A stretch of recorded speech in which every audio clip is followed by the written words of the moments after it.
Assalamualaikum warahmatullahi wabarakatuh.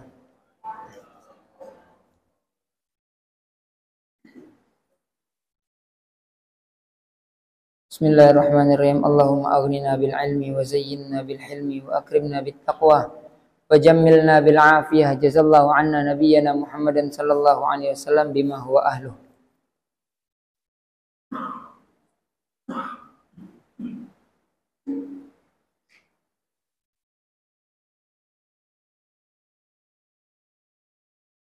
Masih di bab yang sama, kita masih di kitab Riyadhus Shalihin, bab pentingnya menghadirkan niat.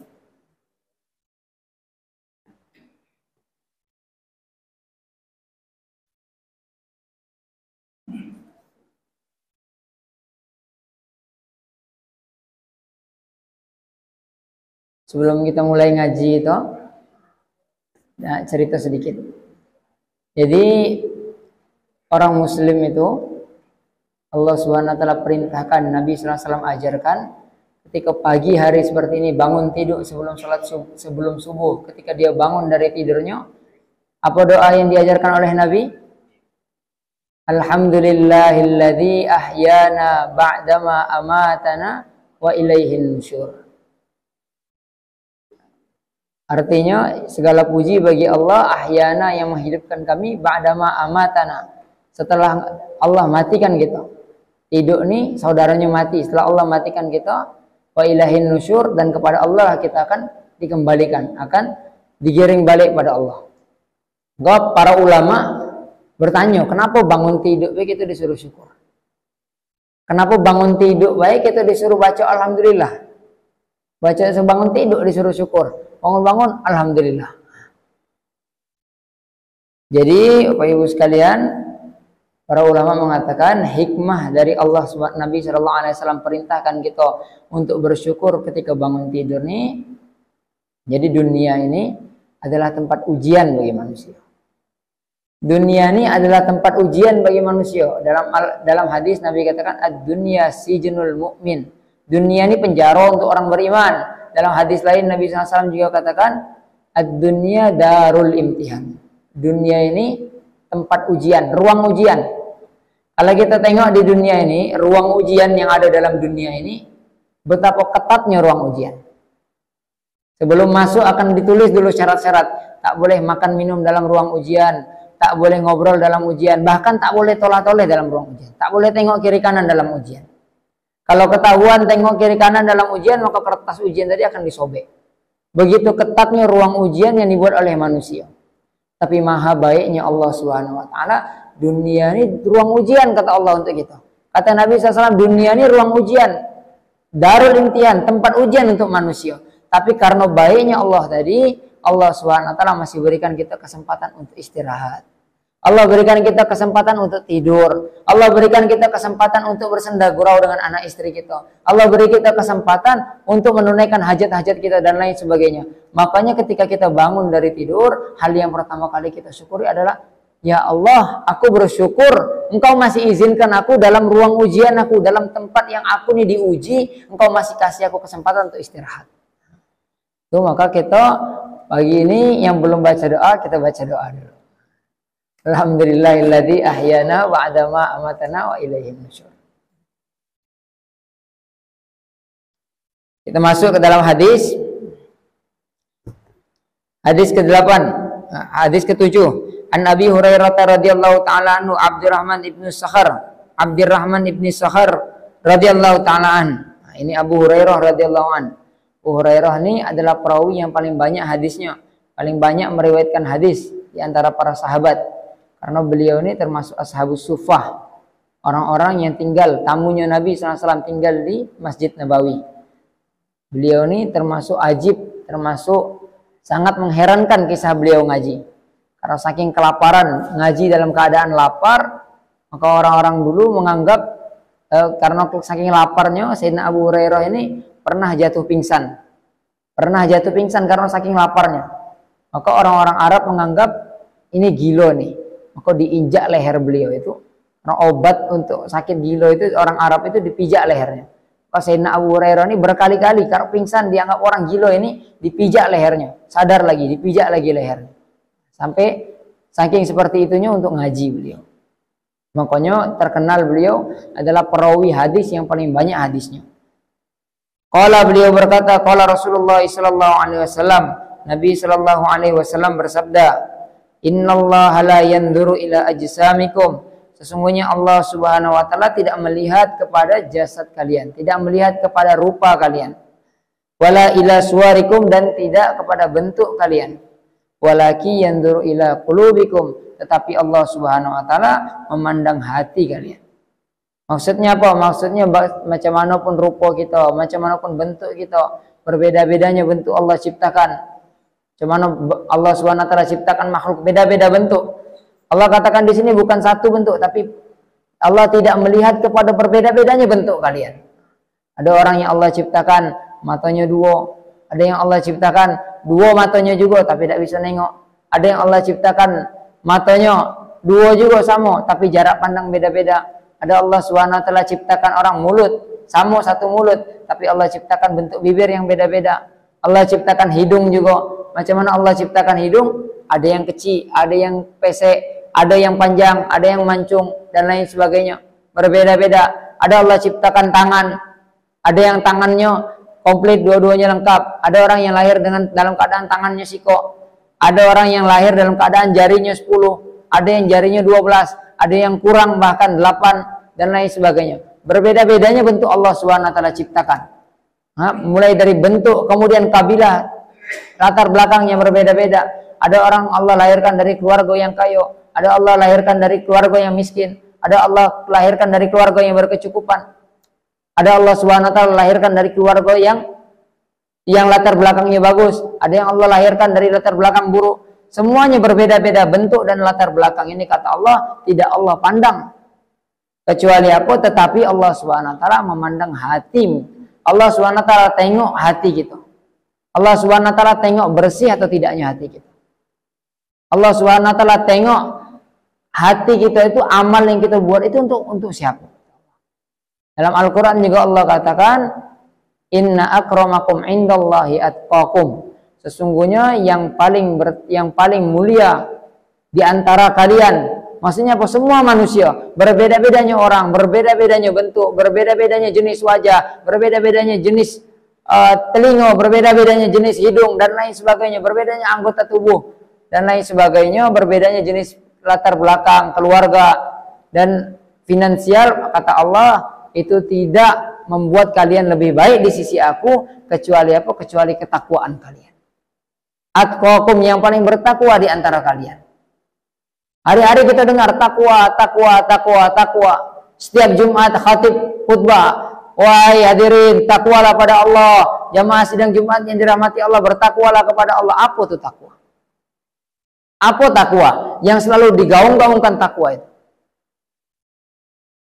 Apa takwa yang selalu diomong-omongkan oleh para ustadz, para penceramah, para mubalik, kiai-kiai? Bertakwa, bertakwa. Para ulama mengatakan mudahnya takwa itu adalah apa? Adalah menunaikan seluruh perintah Allah dan menjauhkan diri dari seluruh larangan Allah. Itu takwa. Itu mudahnya.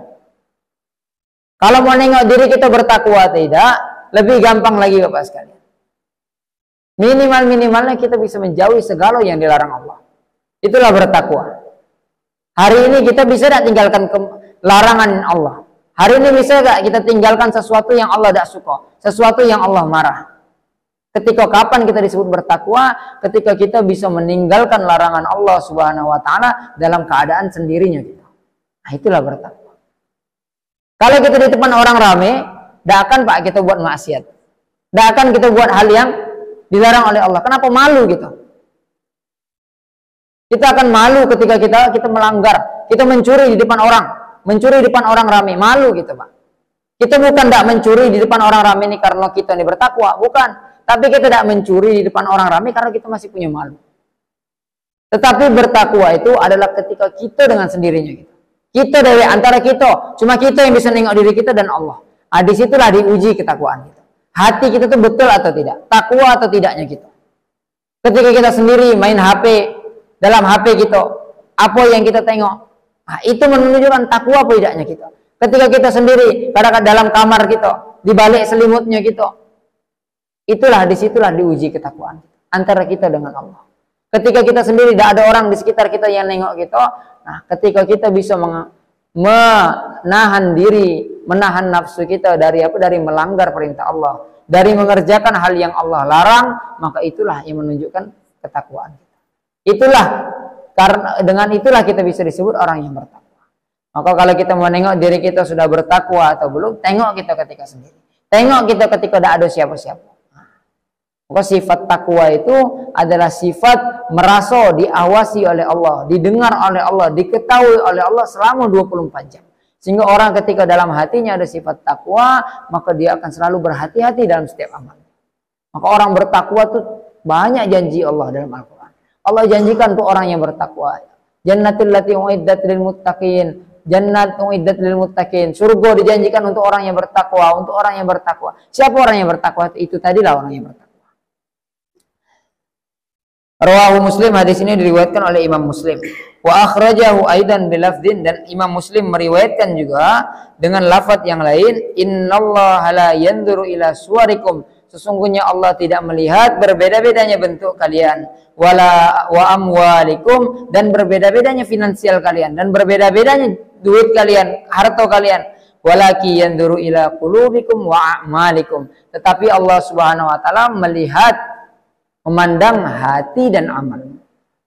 Amal yang disertai dengan ketakwaanlah amal yang akan diterima oleh Allah. Kemudian hadis selanjutnya, an Abi Musa Abdullah bin Qaisin al-Ash'ari radhiyallahu taala anhu. Qal, Abu Musa al-Ash'ari ini, Ash'ari itu kabilah dari Yaman. Abu Musa al-Ash'ari ini termasuk sahabat yang apa? Sahabat yang terdepan juga. Sahabat yang suaranya bagus, namanya Abu Musa al-Ash'ari. Beliau ini suaranya bagus. Nabi SAW senang dengar suara beliau ini. Abu Musa al-Ash'ari ini satu kabilah dari Yaman. Dan di antara murid-murid beliau, anak-anak keturunan beliau, berkahnya keturunan beliau, ada satu keturunan beliau, selepas beberapa generasi setelah itu, Allah Subhanahu wa taala pilih dari keturunan beliau satu orang namanya Abu Hasan al-Ash'ari. Abu Hasan al-Ash'ari itu kalau kita kenal hari ini adalah apa? Adalah imam kita dalam masalah akidah dan tauhid. Nah, itu Abu Musa al-Ash'ari. Abu Hasan al-Ash'ari. Dan Abu Musa al-Ash'ari ini sahabat yang merupakan datuknya beliau. Qala, beliau berkata, su'ila Rasulullah sallallahu alaihi wasallam anir rajuli yuqatilu syaja'atan. Nah, suatu hari Nabi sallallahu alaihi wasallam ditanya tentang laki-laki, tentang seorang pemuda, tentang orang yuqatilu syaja'atan, yang dia ini berperang karena apa? Karena berani, berperang karena keberanian dia. Wa yuqat, untuk menunjukkan keberanian dia. Wa yuqatilu hamiyatan, dan dia berperang untuk apa? Untuk asobiyah, untuk golongan dia, untuk meninggikan golongan dia. Wa yuqatilu riya'an, dan dia berperang untuk dilihat oleh orang lain, supaya orang lain mengatakan dia ini pemberani, dia ini pendekar. Ayyudzalika fi sabilillah. Apakah manalah di antara tiga tadi yang dianggap berperang di jalan Allah? Ada tak di antara tiga ini ya Rasulullah yang dianggap berperang di jalan Allah? Faqala Rasulullah sallallahu alaihi wasallam, maka Nabi sallallahu alaihi wasallam menjawab, man qatala litakuna kalimatullahi hiyal ulya fahuwa fi sabilillah. Orang yang dianggap berjuang fi sabilillah, berperang di jalan Allah, berperang untuk Allah adalah mereka qatala litakuna kalimatullahi hiyal ulya. Orang yang berperang supaya kalimat Allah menjadi tinggi, supaya agama Islam ditinggikan, supaya agama Islam dijunjung tinggi, supaya Islam tidak dihina, fahuwa fi sabilillah. Inilah orang yang dianggap berjuang di jalan Allah. Inilah orang yang dianggap fi sabilillah. Maka fi sabilillah ini apa baik amalan yang dilakukan, apa baik perbuatan yang dilakukan untuk meninggikan kalimat Islam, untuk menunjukkan syiar Islam, maka ini fi sabilillah. Orang berangkat ke masjid dari rumah, dia berwudu, berjalan ke masjid, maka dia pun fisabilillah. Orang yang keluar dari jalan Allah 3 hari, 40 hari, 4 bulan, itu pun fisabilillah. Orang yang berhaji, berangkat dari sini sampai di Mekah sana, itu pun fisabilillah. Orang yang umroh, itu pun fisabilillah. Orang yang keluar dari rumahnya untuk menolong saudara muslimnya, itu pun fisabilillah. Apa baik amalan, apa baik perbuatan yang dilakukan untuk meninggikan kalimat Allah, untuk menunjukkan syiar Islam. Bahkan kita berpakaian sunnah, berpakaian sebagaimana layaknya seorang muslim di depan saudara kita, di depan orang lain, di publik, untuk menunjukkan ini loh pakaian yang diajarkan oleh Nabi, itu pun kita dianggap fisabilillah.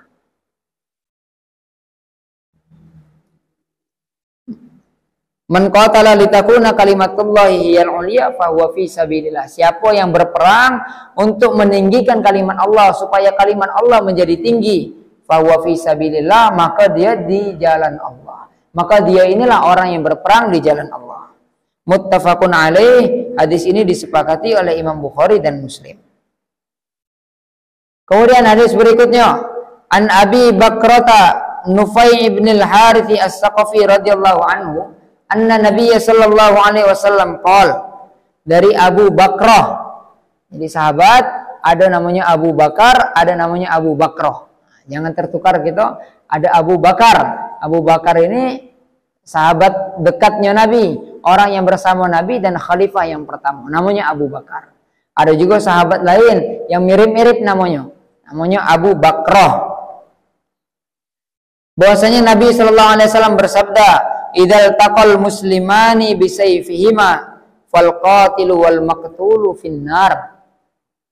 Ketika dua orang muslim bertemu, berhadapan dengan pedang mereka, muslim dengan muslim, dua-duanya bawa pedang, maka kata Nabi, orang yang membunuh dan yang dibunuh dua-duanya masuk neraka, kata Nabi. Yang membunuh dan dibunuh dua-duanya masuk neraka. Dua orang muslim datang dengan pedangnya masing-masing, duel. Ada masalah, bawa keluar dua-duanya bawa pedang atau bawa senjata, bunuh-bunuhan, maka yang bunuh dan yang dibunuh dua-duanya di neraka, kata Nabi. Qultu, maka Abu Bakrah tadi tanya, ya Rasulullah, wahai Rasulullah, wahai Nabi Allah, hadzal qatil fama balul maqtul.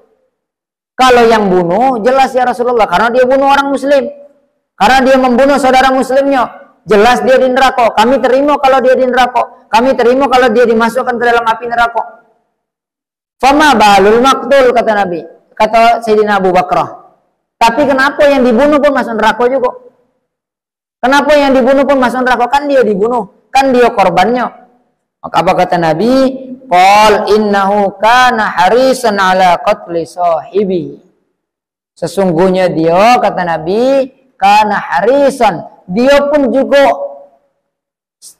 semangat nian, dia pun juga rakus nian. Haris itu artinya rakus, tak mau kalah juga. Ala qatli sahibi, untuk bunuh saudaranya. Cuman dia mati duluan baik. Dia pun sama juga, dia ingin bunuh saudaranya, tapi sayangnya dia jadi korban. Karena dua-duanya sama-sama berperang. Ini di sini kita bisa tahu bahwasanya niat kita pun Allah Subhanahu wa taala tengok. Karena tadi dia niatnya memang nak bunuh juga saudaranya, walaupun dia yang terbunuh, tapi dia pun Allah kasih, Allah masukkan ke dalam neraka. Muttafaqun alaih. Hadis ini pun disepakati oleh Imam Bukhari dan Muslim.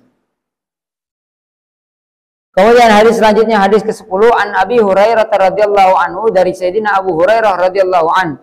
Qal, beliau berkata, qala Rasulullah sallallahu alaihi wasallam, Rasulullah sallallahu alaihi wasallam bersabda, salatur rajuli fi jama'atin tazidu ala salatihi fi sauqihi wa fi baitihi bid'a wa 20 darajah.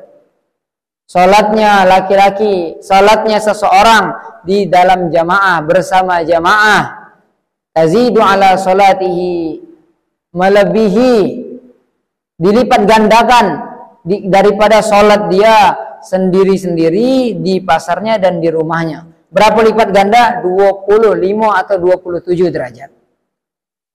Lipat gandanya 25 atau 27 derajat. Bukan derajatnya itu 25. Orang sholat sendiri itu dapatkan pahala 1 derajat. ketika orang sholat dengan berjamaah, maka dia dilipat gandakan 25 derajat. Dalam hadis lain Nabi katakan 27 derajat. Dilipat gandakan. Jadi berapa total derajat yang dia dapatkan dengan 25 derajat yang digandakan tadi? Maka para ulama menghitung-hitung. Dengan menghitung-hitung, di'fan ini dalam bahasa Arab artinya kelipatan itu dikali 2, kelipatan lagi dikali 2 lagi, kali 2 lagi, kali 2 kali 2 lagi. Maka totalnya para ulama mengalih lipatkan itu. Maulana Zakaria rahmatullah alaih menukil pendapat ulama ini di dalam kitab Fadilah Amalnya. Beliau tulis di situ total derajat yang didapatkan oleh orang yang sholat berjamaah dapat pahalanya total 33.554.432 derajat. Didapatkan setiap satu kali sholat berjamaah, dan jarak 1 derajat dengan derajat yang lain kata Nabi Sallallahu Alaihi Wasallam adalah seperti jarak antara bumi dengan langit. Kira-kira berapa tertinggalnya orang yang sholat dewean dengan orang yang sholat berjamaah? Berapa jauh tertinggalnya kita? Maka kata Nabi, orang yang mau sholat jamaah sampai marah Nabi. Nabi katakan betapa ruginya orang yang tidak sholat berjamaah. Saking marahnya Nabi dengan orang yang sholat berjamaah, Nabi pernah mengancam, kalaulah bisa aku suruh orang untuk ngimami sholat, kemudian aku pergi keliling ke rumah-rumah laki-laki muslim, aku keliling setiap rumah, dan kalau ada yang aku temui dia sholat di rumah, aku bakar rumah dia, kata Nabi. Saking apa? Saking ruginya orang yang tidak sholat berjamaah. Berapa pahala yang dia tinggalkan, berapa lambatnya dia kaget masuk surga, berapa rendahnya derajat yang dia dapatkan kalah dengan saudaranya. Maka Nabi menganjurkan, sangat menganjurkan. Itu baru 25 derajat. Kalau 27 derajat kali 2 lagi, kemudian kali 2-nya dikali 2 lagi.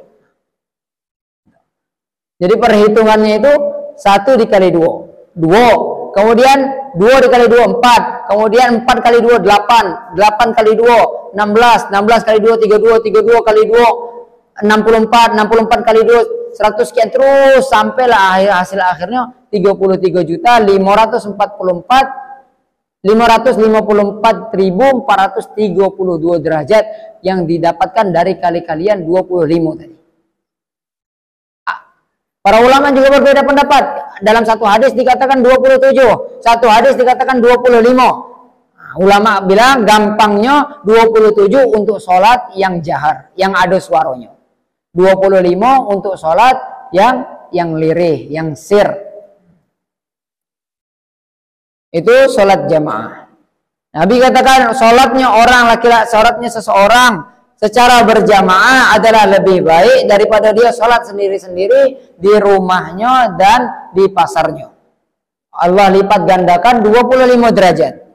Wa dzalika anna ahadahum idza tawaddaa fa ahsanal wudu, dan itu dia dapatkan dan itu berlaku jika seseorang dari mereka, salah satu dari mereka, idza tawaddaa, kalau berwudu, fa ahsanal wudu. Macam mana bisa dapatkan pahala yang besar tadi, 33 juta sekian tadi, macam mana dapatkannya? Kalau dia apa? Kalau dia berwudu kemudian fa ahsanal wudu, dia menyempurnakan wudu. Macam mana wudu yang sempurna itu? Sempurna rukun-rukunnya dan sempurna sunnahnya. Itulah. Mulai dari basuh tangan, bismillahirrahmanirrahim, kemudian kumur-kumur, kemudian istinsyak, setelah istinsyak kemudian dia basuh. Sebelum itu semua dia niat, kemudian dia basuh wajahnya. Ketika dia selepas dia basuh wajahnya, dia basuh 3 kali. Kemudian dia basuh lagi tangannya sampai siku. Setelah basuh tangannya 3 kali, kemudian dia usap kepalanya full depan belakang balik. Nah, itu sunnahnya. Kemudian selepas itu dia usap telinganya 3 kali. Kemudian setelah itu dia basuh lagi kakinya, dia selo-selo jari-jarinya. Kemudian setelah berwudu dia berdoa menghadap kiblat. Itulah namanya menyempurnakan wudu. Semua rukun dan sunnah-sunnahnya tertunaikan. Bersiwaknya, kumur-kumurnya disempurnakan. Kemudian kemudian mendahulukan yang kanan dengan yang kiri, kemudian menyela-nyela jari dan lain semua jenis sunnah-sunnah dan rukun-rukunnya dia sempurnakan. Inilah baru namanya wudu dengan baik. Kalau wudu kita tidak ada wudu langsung baik, kadang-kadang tidak sempurna wudunya, malah itu tidak sah salat. Malah itu tidak sah sholat kita. Tsumma atal masjidah, kemudian dia datang ke masjid. Setelah dia sempurnakan wudhu dia tadi, kemudian dia berjalan menuju masjid. La yanhazuhu illa sholah. Ini maksudnya apa? Maksudnya berwudhu dari rumah. Jadi dari rumah dia sudah berwudhu, bangun tidur baca doa. Selepas baca doa tadi dia berwudhu dengan sempurna. Selepas wudhu mungkin dia sempatkan dulu untuk sholat di rumah, sholat sunnah. Setelah itu dia berjalan ke masjid. Tidak ada yang membuat dia berjalan ke masjid illa sholah, kecuali sholat. Tidak ada nak apa-apa datang ke masjid kecuali nak sholat, kecuali nak beribadah pada Allah. La yuridu illa sholah, dan tidak ada yang dia inginkan kecuali sholat. Lam yakhtu khutwatan illa rufi'a biha darajatan. Tidak ada satu langkah yang dia langkahkan, tidak melangkah dia satu langkah kecuali akan diangkat bagi dia satu derajat. Dinaik satu derajat. Belum sholat lagi, baru berjalan menuju sholat sudah dinaikkan satu derajat. Dan seperti kita bilang tadi, satu derajat dengan derajat yang lain, derajat pertama dengan derajat kedua, jaraknya antara langit dengan bumi. Wa hutta anhu biha khati'atun, dan dihapuskan darinya satu keburukan. Satu langkah naik derajat, satu langkah dosa dihapuskan. Alangkah enaknya kita jadi orang muslim. Balik bangun tidur, sholat untuk menunaikan kewajiban, berangkat ke masjid, satu langkah, setiap langkah kita gugur dosa kita. Hatta yadkhulal masjid, sampai dia masuk ke dalam masjid. Jadi semakin banyak langkah kita dari rumah kita menuju masjid, semakin banyak pula derajat kita diangkat, semakin banyak pula dosa kita dihapus. Maka orang-orang dulu, para ulama dulu, orang-orang soleh dulu, orang-orang beriman, orang-orang mukmin dulu, mereka sangat cinta, sangat senang mereka kalau apa? Kalau rumah mereka jauh dari masjid. Sehingga mereka berangkat paling awal, berjalan dengan langkah yang kecil. Sehingga makin banyak langkahnya, makin banyak dosa dihapus, makin banyak derajat diangkat. Fa'idha dakhalal masjidah, maka ketika dia masuk ke dalam masjid, kana fi sholatin, maka natis sholatu hiya tahbisu. Maka dia akan terus dihitung dalam keadaan sholat. Baru masuk masjid, belum lagi sholat, sudah dihitung sholat terus. Sudah dihitung sholat terus sepanjang dia berada di dalam masjid. Sepanjang dia berada di dalam masjid. Wal malaikatu yusalluna ala ahadikum madama fi majlisi alladhi shalla fi. Dan kalau setelah sholat dia duduk di tempat dia itu, dia duduk berzikir, dia duduk dalam apa baik kegiatan dia, zikir dia, diam dia, apa baik selama dia masih dalam masjid, maka malaikat mendoakan rahmat khusus untuk dia, mendoakan kasih sayang khusus untuk dia. Apa kata malaikat? Allahumma rahamhu, ya Allah ampuni dia, ya Allah sayangi dia. Allahumma rahamhu, ya Allah sayangi orang ini. Allahumma ufir lahu, ya Allah ampuni dia, kata malaikat. Allahumma tub alaihi, ya Allah terima taubat dia. Malam yu'dhifi, tapi ada syaratnya. Dapatkan doa malaikat, dapatkan semua keutamaan tadi. Ada syaratnya terakhir. Malam yu'dhifihi, selagi dia tidak menyakiti orang di dalam masjid. Apa menyakiti? Menyakiti dengan ghibah, menyakiti dengan mencela, menyakiti dengan burukkan orang lain. Nah, selagi dia tidak mencaci maki orang lain, tidak menyakiti orang lain di dalam masjid, baik dengan lisan dia ataupun dengan tangan dia, wa malam yuhdis fihi, dan juga selama dia tidak berhadas. Selagi dia tidak berhadas. Apa hadas tuh? Ini dikatakan selagi dia tidak berhadas. Hadas itu artinya kotor. Selagi dia tidak kotor. Apa maksudnya? Hadas ini ada dua. Hadas itu ada hadas kecil, ada hadas besar. Maksud dia selagi dia belum berhadas di sini adalah selagi dia belum berhadas kecil. Apa baik hadas kecil itu? Hadas kecil itu adalah sesuatu yang membuat wudhu kita batal. Itu namanya hadas kecil. Perkara yang mengharuskan kita wudhu lagi, itu namanya hadas kecil. Apa baik hadas kecil itu? Hadas kecil itu yang pertama hadas kecil itu adalah khuruj minas sabilain. Keluar sesuatu dari dua jalan depan belakang, kubul dan dubur kita. Nah, dari bagian depan bawah ini dan bagian belakang bawah ini, ketika keluar sesuatu maka batal wudhu kita. Apa baik yang keluar? Apa baik yang keluar? Angin kah dia, benda yang biasa keluar ataupun tidak biasa keluar, itu pun membatalkan wudu. Kemudian yang kedua, an-naum, tidur. Orang yang tidur maka batal wudunya. Kecuali tidur yang betul-betul mantap. Betul-betul mantap, dia duduk, tidur sambil duduk, yang tidak ada kemungkinan, tidak ada celah untuk angin keluar dari bagian belakang dia itu, maka itulah duduk yang mantap namanya. Dan duduk seperti ini tidak membatalkan wudu. Tidur dalam keadaan duduk seperti ini, wudunya tidak batal, tidak terkena hadas kecil. Kemudian yang ketiga adalah hilang akal. Orang yang hilang akal maka batal wudunya. Gila kah dia, hilang akal karena gila kah dia, atau hilang akal karena mabuk. Mabuk pun hilang akal. Ataupun karena apa? Karena sakit seperti ayan. Orang sakit ayan tiba-tiba gelepak macam itu, nah itu pun batal wudunya. Masuk ke dalam kategori hilang akal. Kemudian yang keempat, laki-laki menyentuh perempuan yang bukan mahram atau perempuan menyentuh laki-laki yang bukan mahram. Menyentuh yang bukan mahram itu membatalkan wudu kita. Itu membatalkan wudu kita. Kemudian yang kelima, memegang kemaluan. Memegang kemaluan laki-laki maupun perempuan, memegang kemaluan depan ataupun belakang itu membatalkan wudu. Memegangnya dengan apa? Memegangnya dengan telapak tangan bagian dalam. Ini telapak tangan bagian dalam nih, Bu. Nah, Pak. Ini telapak tangan bagian dalam. Ketika telapak tangan bagian dalam kita ini menyentuh kemaluan kita depan atau belakang, maka batal wudu kita. Macam mana kita tahu mana telapak tangan bagian dalam dengan telapak tangan bagian luar? Macam ini ya. Kalau kita tutup macam ini, mana yang tidak nampak, nah itu namanya telapak tangan bagian dalam. Dan kalau kita sentuh kelamin kita bagian depan ataupun bagian belakang, nah itu membatalkan wudu. Kelamin itu mohon maaf agak ini. Cuman ini perlu kita luruskan. Apa itu kelamin itu bukan yang bagian belakang itu bukan, tapi yang pas tempat keluarnya itu. Ketika kita sentuh itu maka batal wudu kita. Dan bagian depan pun sama seperti itu. Untuk laki-laki tempat keluarnya itu membatalkan wudu. Kemudian yang ada lagi namanya hadas besar. Ini tadi hadas kecil, 5 ini tadi hadas kecil namanya.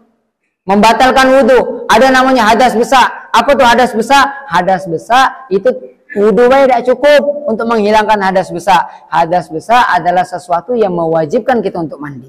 Kondisi yang mewajibkan kita untuk mandi itu namanya hadas besar. Itu namanya hadas besar. Kondisi yang mengharuskan seseorang untuk mandi wajib itu namanya hadas besar. Apa baik hadas besar itu?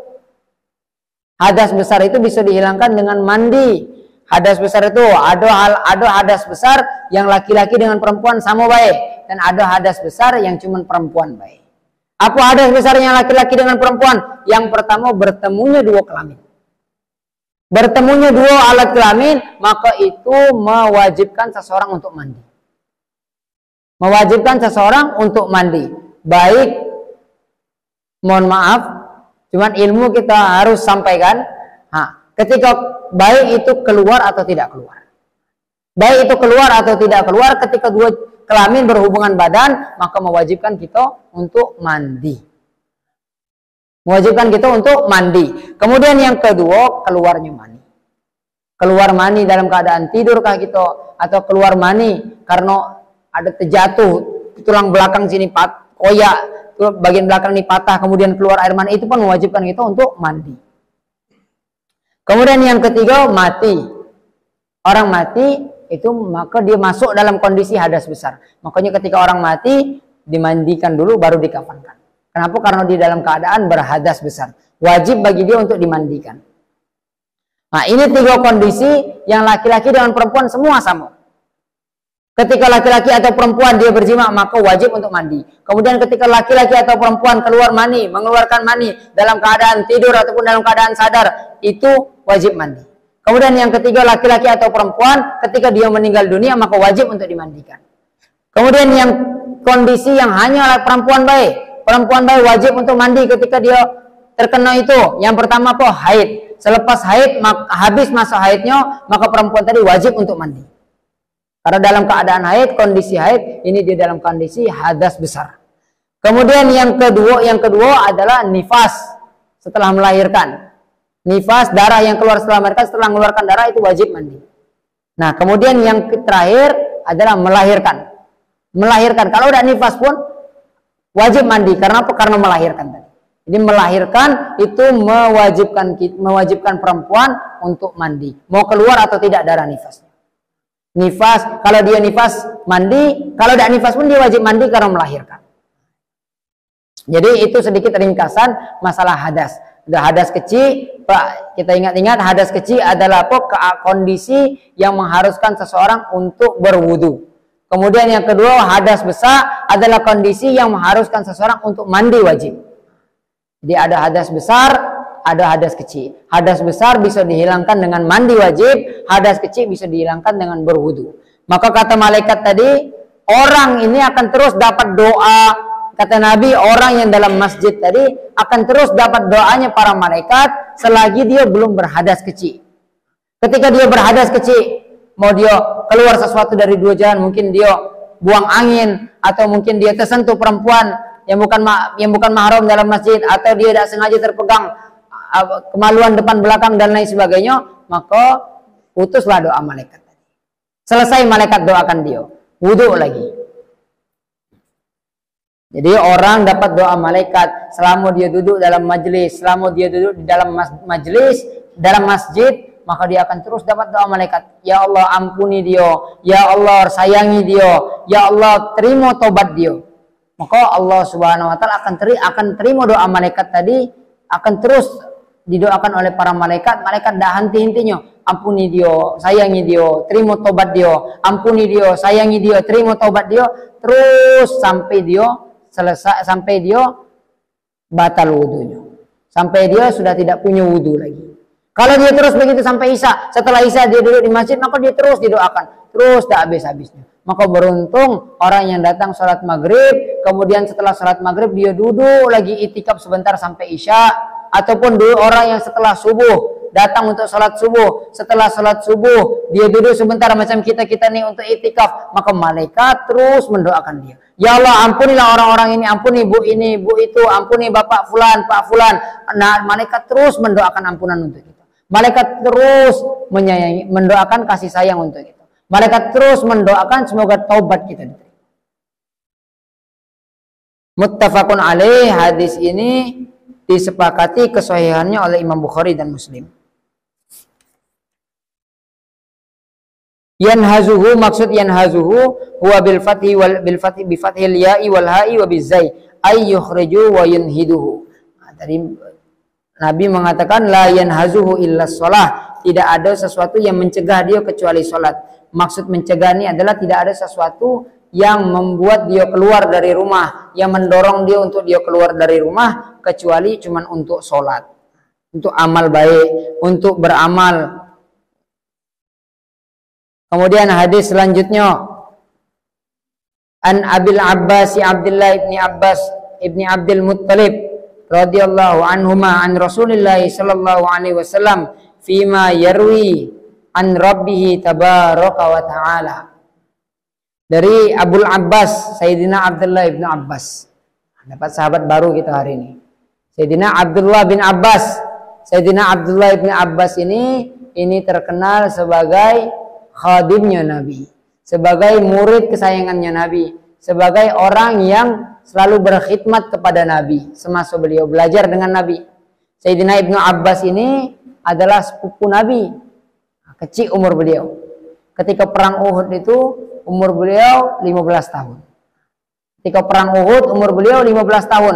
Berarti 4 tahun ketika Nabi di Madinah, umur beliau baru 15 tahun. Kecil. Beliau ini adalah anak paman Nabi, namanya Abbas. Abdul Muttalib punya anak namanya Abbas. Abbas punya adik namanya Abdullah. Abdullah punya anak namanya Muhammad. Nabi SAW. Abbas punya anak namanya Abdullah. Dan Abdullah ini belajar kepada Nabi, belajar dengan Nabi SAW. Nah, karena berkahnya beliau berkhidmat kepada Nabi semasa beliau belajar, satu hari beliau tidur di rumah Maimunah, istri Nabi yang terakhir namanya Maimunah. Istri Nabi yang paling terakhir namanya Maimunah, nikah dengan Nabi Shallallahu Alaihi Wasallam ketika Hajjatul Wada. Nah, namanya Maimunah. Maimunah ini adik istrinya Abbas, adik mamanya Abdullah bin Abbas. Maka karena bibinya Abdullah bin Abbas, suatu hari Sayyidina Abdullah bin Abbas tidur di rumah Maimunah, di rumah bibinya yang merupakan istri Nabi juga. Ketika dia tidur malam, sengaja Sayyidina Abdullah bin Abbas tidak tidur. Untuk apa? Supaya dia bisa bangun jam 3 untuk ngambilkan air untuk Nabi berwudu waktu tahajud. Maka ketika jam 3 Abdullah bin Abbas bangun paling awal, Nabi SAW keluar nak ambil wudu. Nabi tengok air wudu sudah disediakan oleh Ibnu Abbas. Maka kemudian Nabi berwudu. Setelah Nabi berwudu, Nabi mau sholat. Abdullah bin Abbas yang kecil tadi, karena semangatnya dia untuk ilmu, semangatnya dia untuk amal agama, maka dia tegak di sebelah kiri Nabi. Dia tegak di sebelah kiri Nabi, nak ikut imaman sholat dengan Nabi. Nak ikut sholat dengan Nabi. Maka Nabi SAW tarik Ibnu Abbas tadi macam ini, ditarik ke sebelah kanan. Itu dalil orang kalau sholat berdua baik, dia sholat di sebelah kanan. Nabi SAW sholat malam itu 13 rakaat kurang lebih sholatnya Nabi. Kemudian Nabi selepas doa, selepas Nabi SAW selesai sholat, Nabi pegang dada Abdullah bin Abbas. Nabi pegang seperti ini, Nabi katakan, Allahumma faqihhu fid din wa 'allimhu ta'wil. Ya Allah, berilah dia pemahaman yang dalam tentang agama dan pahamkan dia ilmu ta'wil, ilmu memahami hikmah di balik setiap perkara. Maka Allah Subhanahu wa taala kabulkan doa Nabi sallallahu alaihi wasallam tadi. Abdullah bin Abbas di kemudian hari menjadi apa? Menjadi ulama paling ahli tafsir. Beliau julukannya Imamul Mufassirin. Tidak ada orang yang lebih ahli mengenai Al-Qur'an melebihi Ibnu Abbas. Bahkan para sahabat-sahabat senior, Sayyidina Umar, Sayyidina Utsman, Sayyidina Ali, ketika kurang paham dalam memahami ayat Al-Qur'an, datang pada Abdullah bin Abbas. Kalau dianggap dalam Islam ini Abdullah bin Abbas ini junior, masih kecil, zaman Islam itu lagi jaya-jayanya. Maka Abdullah bin Abbas karena berkahnya ilmu tadi, ulama-ulama besar seperti Sayyidina Ali, Sayyidina Utsman, Sayyidina Abu Bakar pun datang kepada Sayyidina Abbas untuk bertanya tentang tafsir Al-Quran, bertanya tentang pemahaman yang betul terhadap Al-Quran. Dan beliau juga termasuk salah seorang sahabat yang banyak meriwayatkan hadis dari Nabi Sallallahu Alaihi Wasallam. Hampir semua dasar-dasar dalam mazhab Syafi'i, hampir kebanyakan dasar kita rata-rata adalah hadis yang diriwayatkan oleh Abdullah bin Abbas. Jadi Abdullah bin Abbas ini sepupu Nabi, juga muridnya Nabi, juga pelayannya Nabi, juga imam mufassirin, juga ulamanya para sahabat, juga muftinya para sahabat. Ketika bertanya tentang fatwa apa hukumnya seperti ini, ada masalah ini, bertanya kepada para ulama, maka tanyanya kepada Ibnu Abbas. Ibnu Abbas nih sahabat dan bapak beliau Abbas juga sahabat beriman pada Nabi Sallallahu Alaihi Wasallam. An Rasulullah Sallallahu Alaihi Wasallam, beliau meriwayatkan dari Rasulullah Sallallahu Alaihi Wasallam, fima yarwi an Rabbih tabaraka wa taala. Yang mana Nabi SAW meriwayatkan dari Allah Subhanahu wa taala. Jadi hadis ini ada dua. Apa yang keluar dari lidah Nabi Sallallahu Alaihi Wasallam itu ada 3 jenis. Yang pertama namanya Al-Quran, yang kedua namanya hadis qudsi, yang ketiga namanya hadis yang biasa kita dengar nih hadisun nabawi. Istilahnya hadisun nabawi atau hadisnya Nabi. Hadis Al-Quran itu lafaz dan maknanya semua dari Allah Subhanahu wa taala melalui perantara malaikat Jibril. Kemudian ada namanya hadis qudsi. Hadis qudsi ini lafaznya dari Nabi tapi maknanya dari Allah. Mungkin melalui wahyu dari Allah yang Allah berikan di dalam mimpi Nabi. Mungkin apa yang Allah Subhanahu wa taala wahyukan kepada Nabi sallallahu alaihi wasallam melalui ketika beliau tidur di dalam mimpi dan lain sebagainya, itu namanya hadis qudsi. Hadis yang lafadznya dari mulut dari Nabi sallallahu alaihi wasallam sendiri tapi maknanya dari Allah. Makanya beda antara hadis qudsi dengan Al-Quran. Kalau Al-Quran itu lafaz dan maknanya dari Allah, tapi hadis qudsi lafaznya dari Nabi, maknanya dari Allah. Kalau hadis Nabawi, hadis yang kita baca ini, itu namanya hadis Nabawi. Hadis Nabawi itu lafaz dan maknanya dari Nabi.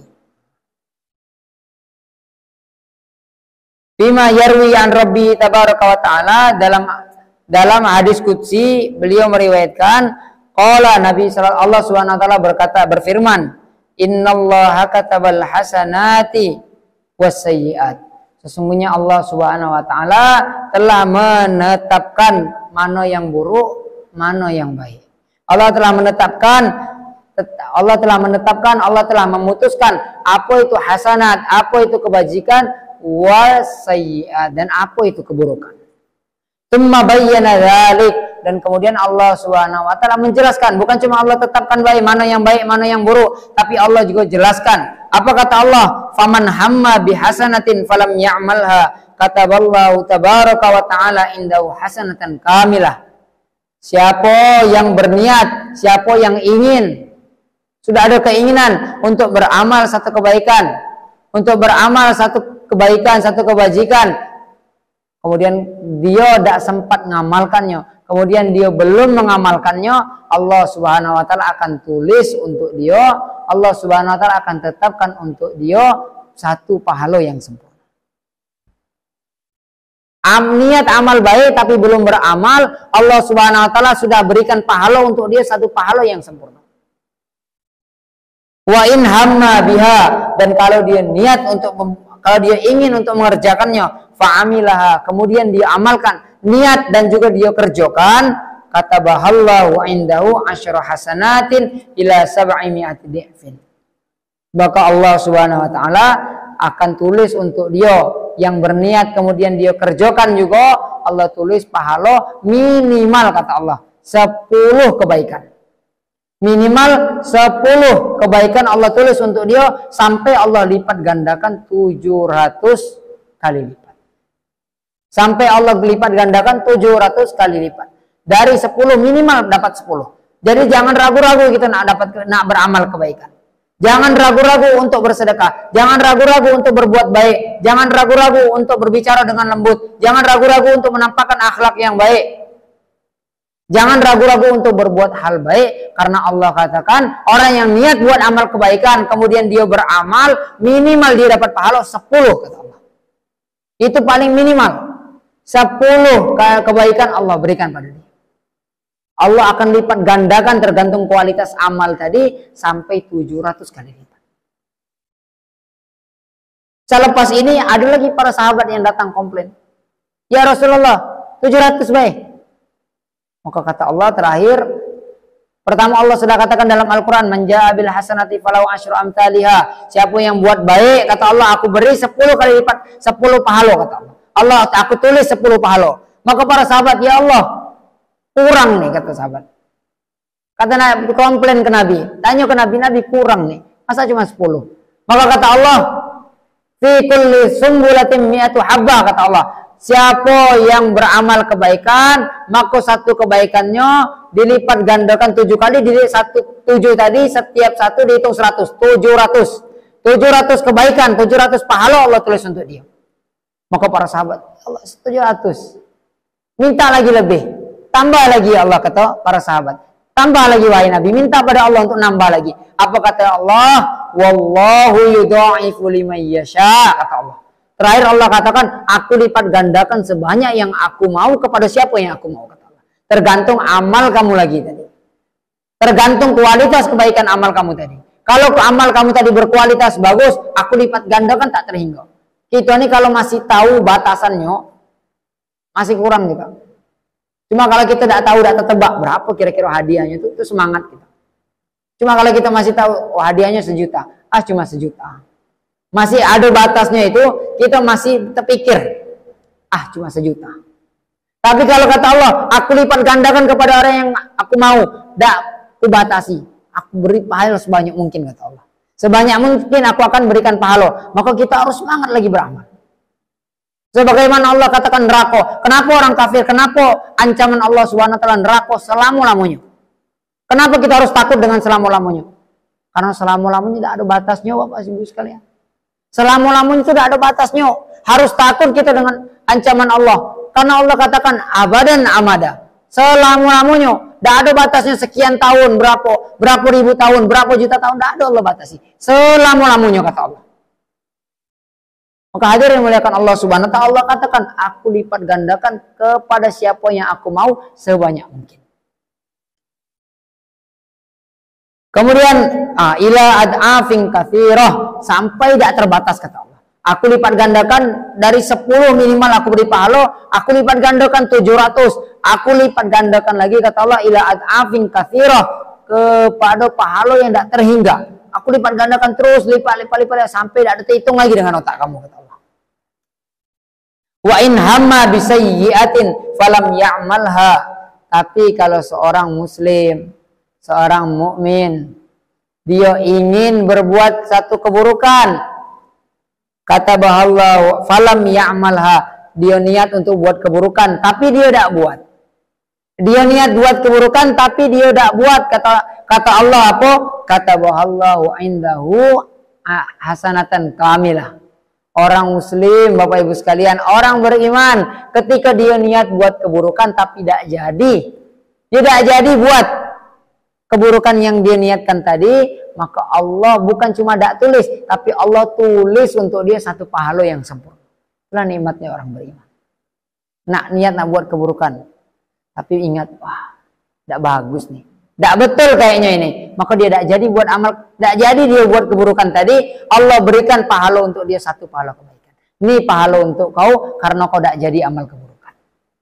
Tidak rugi kita jadi orang muslim. Kita tidak rugi jadi orang yang beramal agama. Tidak rugi kita jadi orang baik. Nah, buat keburukan tidak jadi kita buat pun, Allah berikan bagi kita pahala satu kebaikan yang sempurna. Wa in hamma biha, dan orang muslim ketika dia niat untuk melakukan suatu keburukan, fa'amilaha, terus dia kerjakan niat. Pikir nak buat satu keburukan, kemudian dia kerjakan keburukan yang dia niatkan tadi, kata bahallahu sayyi'atan wahidah. Allah cuma tulis sikok pahala. Sikok dosa. Allah cuma tulis sikok dosa untuk baiknya Allah. Orang beriman buat kebaikan, Allah lipat gandakan kebaikannya. Tapi kalau dia niat untuk kebaikan, tidak sempat mengamalkan, dapat pahala sikok. Kalau dia amalkan, dilipat gandakan sampai tidak terbatas. Keburukan, niat buat keburukan, tapi tidak jadi buat, Allah tulis untuk dia pahala sikok. Niat buat keburukan, kemudian dia kerjakan, cuma dapat dosa. Allah SWT tulis untuk dia satu keburukan. Tidak ada lebih Allah tulis. Itulah baiknya Allah. Buat dosa pahala minimal 10, buat amal kebaikan dapat pahala minimal 10. Buat dosa, niat buat dosa tapi tidak jadi dapat kebaikan. Alangkah enaknya jadi orang muslim. Maka kalau ada orang tidak mau amal agama, kalau ada orang tidak mau buat kebaikan, apa salah Allah dengan kita? Apa yang buat kita tuh lari dari Allah? Apa yang membuat kita tidak mau amal agama? Dalam Al-Quran Allah katakan, ma gharraka bi rabbikal karim, wahai ya ayyuhal insanu ma gharraka bi rabbikal karim. Apa yang membuat kau tertipu daya sehingga kau lari dari Allah? Baiknya aku kata Allah, aku berikan kau pahala terbaik kata Allah. Bahkan amal kau yang kadang-kadang tidak berkualitas pun aku kasih minimal pahala 10. Tapi ngapo kamu masih tidak mau beramal agama kata Allah? Ngapo masih belum mau ngamalkan kebaikan kata Allah? Maka hadirin yang muliakan Allah Subhanahu wa taala, kita kenali lagi Allah. Kata Allah, fafirru ilallah. Berlari kamu pada Allah. Kejar rahmat Allah, kejar kebaikan yang Allah berikan, kejar kebaikan kasih sayang Allah sudah siapkan untuk kita. Maka hadirin yang muliakan Allah Subhanahu wa taala, kita niat dari sekarang macam mana kita perbaiki amal kita. Kita niat untuk beramal kebaikan sebanyak-banyaknya kita. Sehingga apa? Sehingga dengan niat tadi pun Allah sudah tuliskan kita satu kebaikan. Allah sudah tuliskan untuk kita satu pahala di sisi Allah Subhanahu wa taala. Sehingga amal ibadah kita, sehingga catatan amal kita ketika Allah berikan KG, catatan amal kita penuh dengan amal kebaikan. Orang yang niat tapi tidak sempat berbuat, maka dia dapat pahala yang sempurna. KG ketika kita di akhirat, kita akan terkejut dengan catatan amal kita. Allah dikasih catatan amal kita, ini ambil catatan amal kau, kita terkejut, kok ada pahala berhaji, aku belum berhaji, kok ada pahala hafiz Quran, aku belum jadi hafiz Quran, kok ada pahala sholat tasbih setiap malam, sholat tahajud setiap malam. Kata malaikat, ini dulu pahala niat yang kau kerjakan. Mungkin karena kau tidak sempat kerjakan, tidak sampai, mungkin karena ada hajat kau, ada uzur kau, ada sesuatu yang membuat kau tidak bisa mengerjakannya, Allah sudah tulis pahala tadi untuk kau, dan hari ini inilah pahala dari niat yang kau buat dulu. Hadirin muliakan Allah Subhanahu wa taala, mudah-mudahan Allah Subhanahu wa taala berikan kita kemudahan, berikan kita bantuan, berikan kita taufik untuk terus beramal agama, untuk terus taat pada Allah Subhanahu wa taala, sehingga kita mati ketika kita dipanggil untuk bertemu dengan Allah, kita mati dalam keadaan Allah Subhanahu wa taala ridho dengan kita, mati dalam keadaan kita sedang amal agama. Mati dalam keadaan sujud dalam sholat, mati dalam keadaan rukuk dalam sholat, mati lagi ngaji, mati lagi zikir, dan mudah-mudahan mati ketika sedang memperjuangkan agamanya Allah. Insyaallah. Sampai situ baik. Ada pertanyaan Bapak Ibu sekalian? Apa itu Bu?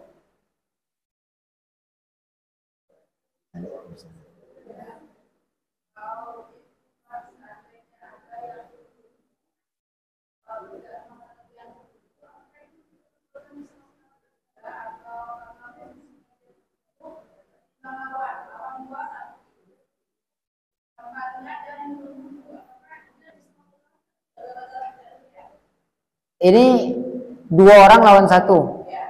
Kalau yang dimaksud Nabi tadi adalah ketika dua-duanya sama-sama nak membunuh. Kadang-kadang ada orang yang dia melawan itu bukan untuk membunuh, tapi dia melawan untuk jaga diri.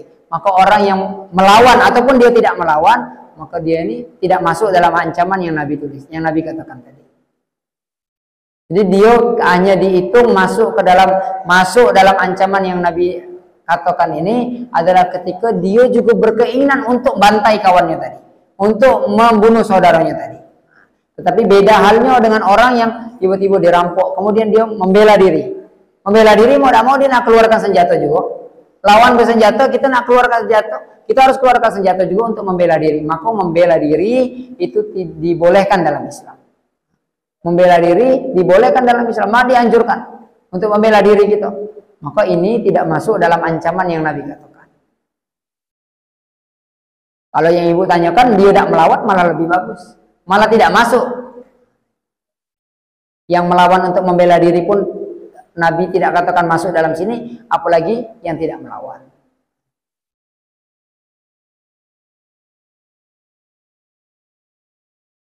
Lagi Bapak Ibu sekalian?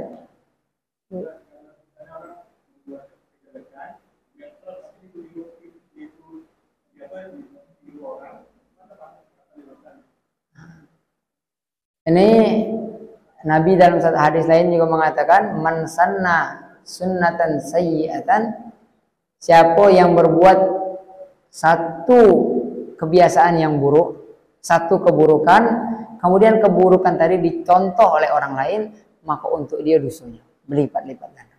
Itulah bebannya kita. Itu beban, terlebih lagi beban kepada orang yang dicontoh oleh publik. Kalau zaman sekarang bersosial media, kita bersosial media galak-galak basing, kemudian perbuatan kita tadi ditiru oleh orang, maka semua keburukan tadi apa yang didapatkan dengan perbuatan buruk tadi, maka semuanya balik pada dia. Balik kepada orang yang memulai. Orang yang buat dapat dosa, dan orang yang memulai tadi dosanya berkali-kali lipat lagi. Maka Nabi pernah katakan, dosa membunuh, yang paling banyak dapat dosa membunuh adalah siapa? Orang yang pertama membunuh. Siapa orang yang pertama membunuh? Qabil, anaknya Nabi Adam yang tua, abangnya Habil. Nah, dia yang pertama kali membunuh di dunia ini, maka dia dapat dosa membunuh. Orang yang membunuh dapat dosa, tapi dia dapat lebih lipat kali lagi. Sama halnya dengan kebaikan-kebaikan lain. Kita tinggal samakan, kita buat keburukan, kita contohkan hal yang buruk, kemudian anak kita niru perbuatan buruk kita. Apa yang dibuat anak kita? Kita dapat dosanya 2 kali lipat. Sama halnya sosial media seperti yang Bapak tanyakan.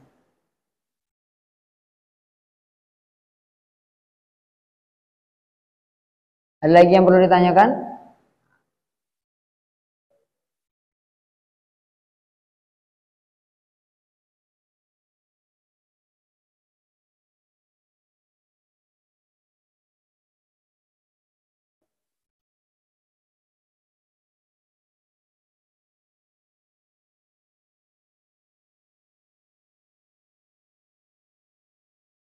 Tutup kita.